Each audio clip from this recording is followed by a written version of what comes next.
Ask any parent and we will tell you there is nothing more important than our children's safety. That vulnerability has really hit home over the last few years as school shootings have forever changed some of our neighbors. Good evening to you. I'm Carrie Sharp. And I'm Rory Johnston. You know, lawmakers on both sides of the aisle say they're committed to making schools as safe as they possibly can. Chris Davis shares why some parents want to turn to small wearable technology as a possible way to save lives. When you think about your kids at school, we're understandably worried about their safety. As a mother of two boys, especially since the Covenant and Antioch school shootings, Kristen Rucker has been searching for a solution. There can be a lot of debate on prevention, and those are important conversations that need to continue to happen. But that stuff takes a long time. So I don't want to get stuck there. Then, from a group of fellow moms, she heard about silent panic alarms.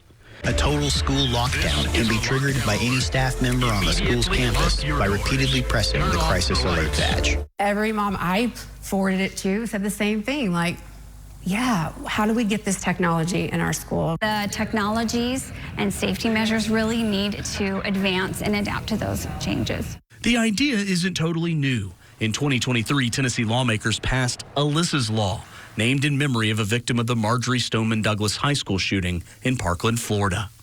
Next legislative session, we hope to get Alyssa's Law mandated. Lori is Alyssa's mother. Therefore, every school needs to have their panic button. The Tennessee version set up a pilot program for 6 public and private school systems to test the system out. That's a great start, but let's move from 6 to all of them. Rucker is now calling on state lawmakers to provide enough funding for every school, public or private, to have this technology. It would breathe so much easier just knowing my teachers have that on their badge. They have it around their neck. Help is just a click of a button away. But the issue of passing this legislative session may not be willingness. It may be, as is becoming a trend this year, availability of funds. We'll see. This year it'll be tight, and depending on how our revenues come in. Lieutenant Governor Randy McNally issued that warning for pretty much any bill that comes before the legislature. Is that going to be a harsh reality for some of your members, do you think? It could be. At least initially, the panic alarm bill could be costly. According to a state review of the proposal, it would cost about $14 million to install them in every public school, $19 million to also include private schools. You can't put a price on life. And luckily, I don't know, the sticker price on this, it's doable. Tennessee can do this. Rucker thinks it could be at least one part of the solution parents have been hoping for.